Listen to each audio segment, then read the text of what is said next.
오늘 본문은 예레미야 애가 2장 1절부터 10절까지입니다. 오늘 이 시간에 배울 말씀은 하나님의 심판으로 말미암아 나라가 멸망당한 이스라엘 백성들이 과연 어떠한 모습과 태도로 하나님 앞에 서야 하는지에 대해서 살펴보고자 합니다. 온 나라가 폐허가 되어버리고 수많은 백성들이 죽임을 당하고 살아남은 사람들은 대부분 포로로 끌려가게 되어버린 이 시점에서 이스라엘 백성들이 이 심판을 받아들이는 자세는 어떠해야겠습니까? 오늘 이 시간에는 이 비참하고 끔찍한 심판을 받은 이스라엘 백성들이 과연 이 심판을 주신 하나님 앞에 어떠한 자세로 서야 하는가, 이 심판을 어떠한 태도로 받아야 하는가에 대한 말씀에 대해서 공부해 보도록 하겠습니다. 첫 번째로 심판의 결과가 자신들의 죄 때문임을 인정하는 자세를 가져야 합니다. 본문 1절을 보시기 바랍니다. 슬프다 주께서 어찌 그리 진노하사 딸 시온을 구름으로 덮으셨는가. 이스라엘의 아름다움을 하늘에서 땅에 던지셨으며 그의 진노의 날에 그의 발판을 기억하지 아니하셨도다. 여기서 보면 하나님이 진노하사 이스라엘의 아름다움을 던지셨다고 나왔습니다. 앞선 예레미야 애가 1장을 공부하면서 우리는 왜 이스라엘 백성들이 하나님께 심판을 받았는지에 대해서 자세히 배웠습니다. 그들은 하나님을 믿는 선민이라고 말하면서도 한쪽에서는 하나님이 아닌 우상과 이방 신들을 섬기고 있었습니다. 심지어 하나님의 성전이라고 불리우는 곳에서 우상의 신상과 제단을 세워놓고 우상 숭배를 시행하고 있었습니다. 또한 하나님이 정하신 여러 율법의 말씀들을 무시하면서 살고 있었고, 하나님 보시기에 가증한 범죄들, 도덕적, 윤리적, 종교적으로 타락한 일들을 거리낌 없이 행하며 살아왔습니다. 본문 14절을 보시기 바랍니다. 내 선지자들이 내게 대하여 헛되고 어리석은 묵시를 보았으므로 내 죄악을 드러내어 내가 사로잡힌 것을 돌이키지 못하였도다. 그들이 거짓 경고와 미혹하게 할 것만 보았도다. 이것은 거짓 선지자들이 잘못된 가르침과 메시지를 전하여도 그것을 분별하지 못하고 그대로 믿고 따르는 이스라엘 백성들의 어리석음을 지적하고 있습니다. 그리고 한 발 더 나아가 그러한 거짓 선지자들의 메시지를 좋아했다고 나와 있습니다. 하박국 선지자나 예레미야 선지자나 하나님의 올바른 말씀을 전했지만 이스라엘 백성들은 그 메시지를 귀를 막고 듣지 않았습니다. 그런데 신기한 것은 유난히 거짓 선지자들이 말씀을 전할 때에는 그것에 아주 귀를 잘 기울이며 살고 있었습니다. 이 모든 범죄를 저지르고도 그들은 전혀 회개할 줄 몰랐습니다. 하나님은 아주 오랜 시간 동안 회개할 기회를 주시고 수많은 선지자들을 통해서 회개의 메시지를 선포하게 하셨지만 결국 이스라엘 백성들은 거절했고 마침내 하나님께서는 최후 심판을 내리셔서 이스라엘 민족을 멸망시켜 버리십니다. 하나님의 예레미야 애가라는 성경에 왜 이런 말씀을 기록하게 하십니까? 결국 이 모든 재앙들이, 이 모든 고통들이 이스라엘 백성들 본인 스스로가 자초한 일임을 알려주기 위해서입니다. 너희의 죄 때문에 이 고난과 고통이 발생한 것이다. 너희가 하나님 앞에 범죄하고 회개하지 않아 나라가 멸망당하고 너희가 이렇게 포로로 끌려간 것이다. 이 모든 심판과 징계의 이유와 원인은 전적으로 너희의 죄로 인한 것이다. 이 사실을 알려주기 위해서입니다. 비록 이러한 메시지는 고통스러운 메시지지만 그 안에 희망이 있음을 발견할 수 있습니다. 왜냐하면 이 메시지를 통해서 아직 회개하고 돌이킬 수 있는 기회를 하나님이 주신다는 사실을 발견할 수 있기 때문입니다. 아니, 나라가 멸망당하고 백성들이 모두 포로로 끌려갔는데 무슨 기회가 있단 말입니까? 이렇게 사람들이 반문할 수 있습니다. 이러한 의문에 대해서 우리는 앞선 말씀에서 예레미야 애가가 앞으로 있을 심판을 경고하는 말씀이 아니라 이미 일어난 심판에 대하여 말씀하고 있다는 사실을 주목해야 한다고 배웠습니다. 이미 일어난 심판을 언급하고 있는 것은 이 심판 뒤에 하나님께서 또 다른 사건, 새로운 사건을 계획하고 계시다는 것을 암시해 주는 것입니다. 그 새로운 사건은 다른 것이 아니라 바로 이스라엘 백성들의 회복입니다. 너희가 당한 이 고난, 이 심판을 잘 기억하라. 그리고 훗날 내가 너희를 다시 회복시켜 줄 텐데 그때 이러한 잘못을 동일하게 반복하지 말아라. 이런 하나님의 의도가 담겨져 있는 것입니다. 지금은 현재 당하고 있는 징계가 너무나도 아프기 때문에, 심판이 너무나도 고통스럽기 때문에 이러한 하나님의 먼 계획까지 다 알기가 쉽지 않습니다. 그러나 하나님의 먼 계획들을 미리 다 알지는 못하더라도 지금 당장 이스라엘 백성들이 할 수 있는 것이 있습니다. 그것은 바로 하나님께 자신들의 잘못을 인정하는 것입니다. 회복은 회개가 전제되어야 가능합니다. 그리고 회개는 자신들의 잘못과 범죄함을 인정하는 데서부터 시작이 됩니다. 한마디로 내가 죄인입니다. 내가 잘못했습니다. 이러한 자기 인정과 고백, 뉘우침이 있어야 한다는 것입니다. 많은 이스라엘 백성들이 자신들의 잘못은 생각하지 않고 단순히 하나님의 백성이자 선민인 우리들이 이방 나라에 의해서 침략당하고 멸망당한 것은 하나님이 안 계시거나 하나님이 무능력한 신이기 때문이다. 이렇게만 생각하고 있었습니다. 자신들이 부끄러움을 당하고 수치를 당한 것은 억울해하고 고통스러워했는데 정작 그 수치와 고통을 당한 원인에 대해서는 무감각했다는 것입니다. 우리의 죄 때문에 하나님께 심판을 당했고 우리는 그러한 심판을 받아도 마땅한 죄인들이었다. 이러한 생각을 전혀 하고 있지 않았다는 것입니다. 하나님은 그래서 이러한 그들을 깨우치는 일을 제일 먼저 말씀을 통해서 시행하셨습니다. 율법의 말씀과 여러 선지자들이 기록한 말씀을 통해서 이스라엘 백성들이 나라가 멸망당하고 포로로 끌려가는 고난이 다른 이유 때문이 아니라 자신들이 하나님 앞에 범죄했기 때문에 겪는 아픔이라는 사실을 깨닫도록 가르쳐 주십니다. 우리도 마찬가지입니다. 자신들의 죄를 인정하지 않으면 우리는 결코 회개할 수 없습니다. 내가 죄인이라는 사실을 인정하지 않는 사람들은 결코 하나님 앞에 나아갈 수가 없는 것입니다. 많은 사람들이 인간이 죄인이라는 사실, 내가 죄인이라는 사실을 인정하지도 않고 받아들이지도 않습니다. 심지어 교회와 신학교 안에서도 이러한 가르침들이 전해지고 있습니다. 인간의 구원이 죄로부터가 아니라 자존감과 억압으로부터의 자유다. 사회의 악과 부조리부터의 자유다라고 가르치는 사람들도 신학교와 교회 안에 존재합니다. 참으로 어리석은 일이 아닐 수 없습니다. 복음은 의인을 위한 것이 아니라 죄인들을 위한 기쁜 소식입니다. 예수님이 이 땅에 오신 이유, 십자가에서 자신의 생명을 내어놓으신 이유, 그것은 바로 죄인인 우리를 구원하기 위해서라는 사실을 우리는 반드시 명심해야 합니다. 그리고 죄인이라는 것은 결국 하나님의 말씀, 하나님의 뜻에 순종하지 않는 모든 인간들을 지칭한다는 사실을 명심해야 합니다.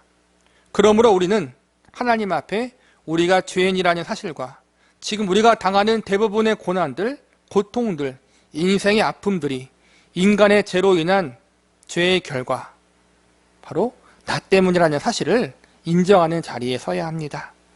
이 고백과 이 인정이 있어야 새로운 희망이 시작될 수 있습니다. 두 번째로 자신들에게 임한 하나님의 심판이 합당하다는 사실을 인정하는 태도를 가져야 합니다.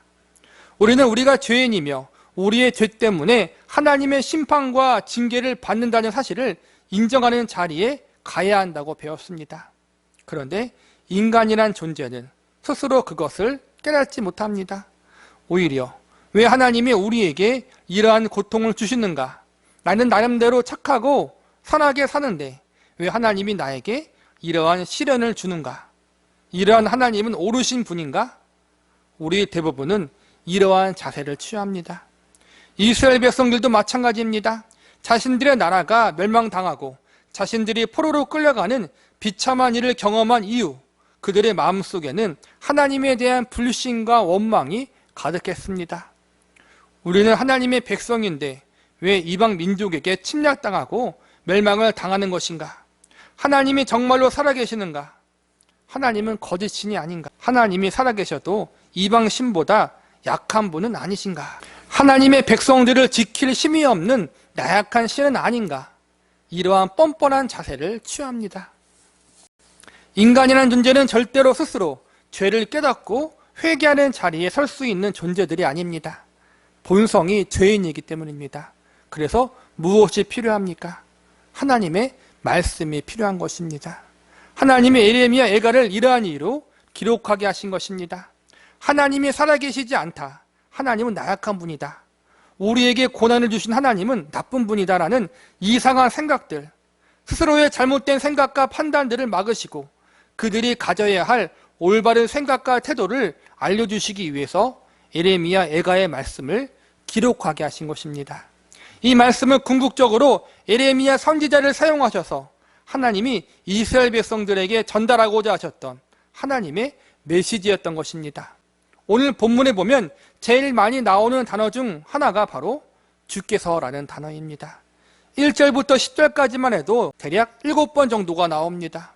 본문 5절을 보시기 바랍니다. 주께서 원수같이 되어 이스라엘을 삼키셨으며 그 모든 궁궐들을 삼키셨고 견고한 성들을 무너뜨리사 딸 유다의 근심과 애통함을 더하셨도다. 여기서 보니까 주께서 원수같이 되어 이스라엘을 삼키셨다고 말씀하고 있습니다.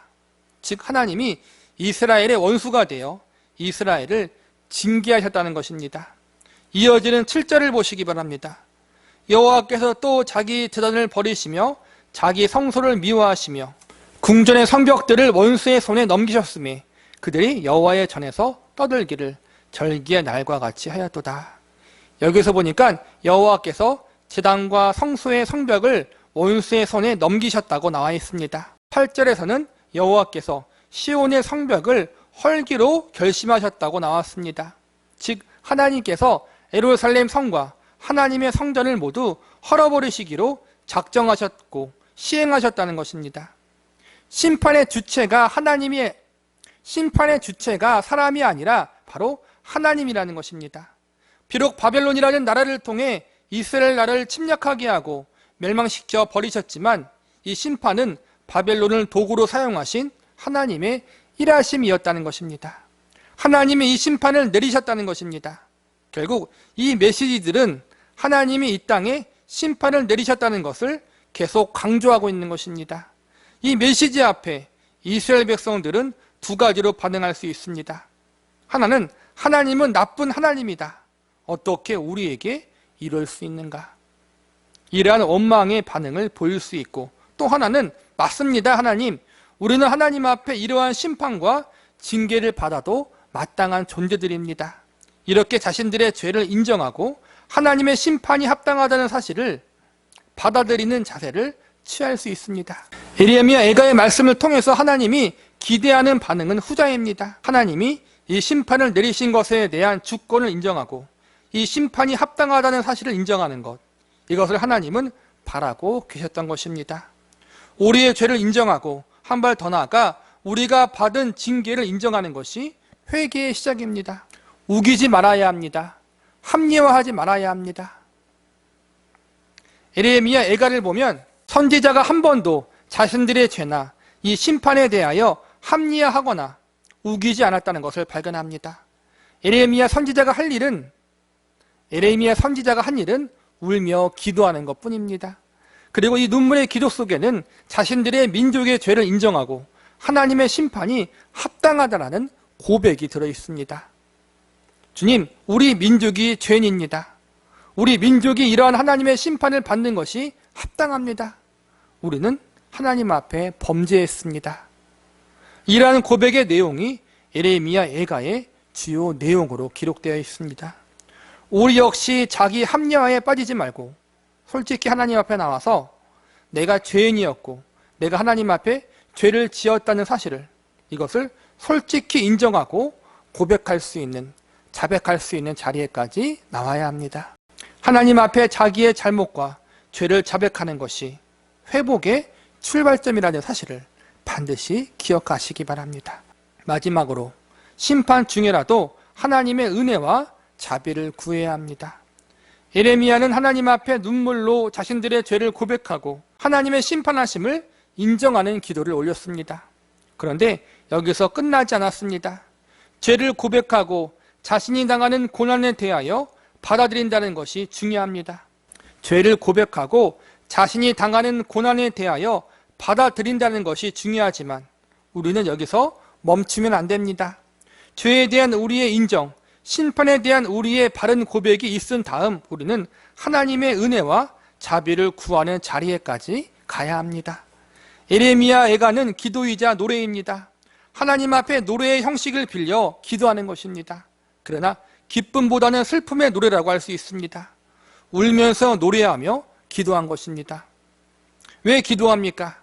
자신의 이 눈물의 기도를 들으시는 하나님이 계시기 때문입니다.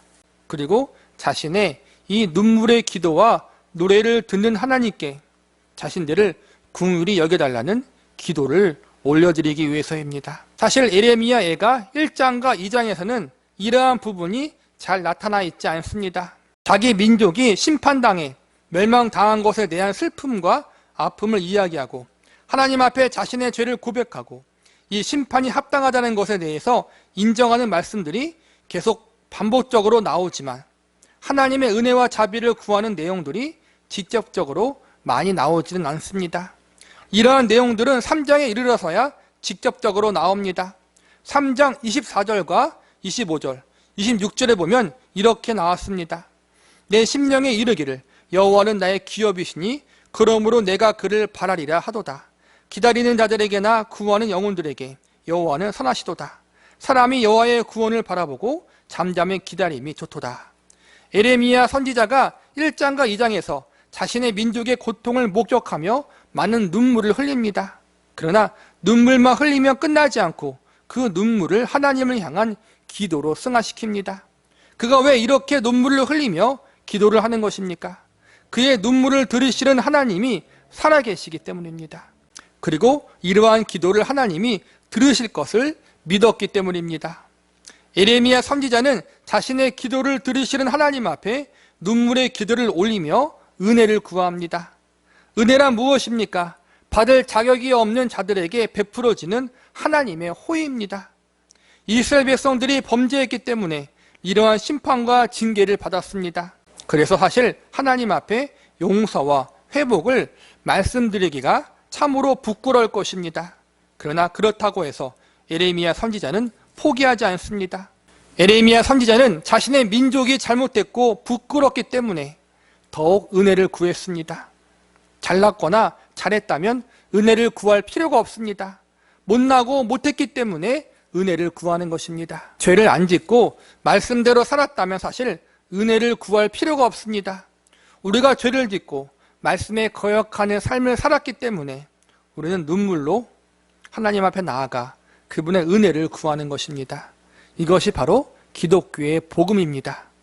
아무도 하나님 앞에 의롭다 인정받을 수 없습니다. 우리는 사실 다 하나님 앞에 죄인들입니다. 그러므로 우리는 모두 하나님의 은혜가 필요한 존재들입니다. 우리가 의지할 것은 다른 것이 아니라 바로 하나님의 은혜입니다.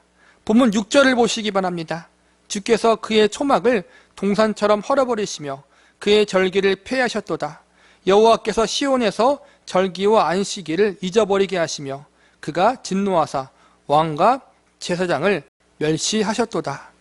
초막과 절기와 안식일을 피하고 잊어버리게 하셨다라고 나왔습니다. 왕과 제사장을 멸시하셨다라고 말씀하십니다. 초막은 하나님이 세우게 하신 성전과 하나님의 백성들의 기업을 상징하고 절기와 안식일은 하나님의 정하신 거룩한 날들, 백성들이 즐기며 기뻐하는 날들을 상징합니다. 왕과 제사장은 하나님이 세우신 하나님의 사람들입니다. 이 모든 것은 다 하나님이 친히 말씀하시고 세우게 하셨던 것입니다.